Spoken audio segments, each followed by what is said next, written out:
মুখোশহীন মানুষগুলো so called best ফ্রেন্ডের থেকে একটুখানি বেশি হয়। ওরা হাত ধরে রাস্তা পার করে দেওয়ার মতোই সহজভাবে ভালোবাসে আমাদের।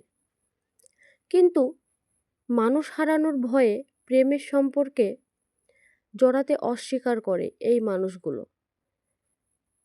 মানুষ কেটে টুকরো করার চেয়ে সম্পর্ক কেটে টুকরো করা বোধ হয় যেটার জানা নেই। নামের সম্পর্কের চেয়ে প্রতিটা বেনামি সম্পর্ক অনেক অনেক বেশি সম্পর্ককাতর হয়।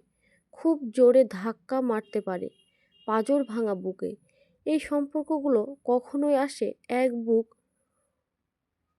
উথাল পাথাল বৃষ্টি নিয়ে, যেখানে আমরা দু হাত তুলে ভিজতে পারি স্রেফ। প্লিজ আমার চ্যানেলটাকে সাবস্ক্রাইব করে দিবেন এরকম নতুন নতুন ভিডিও পাওয়ার জন্য। Thanks for watching.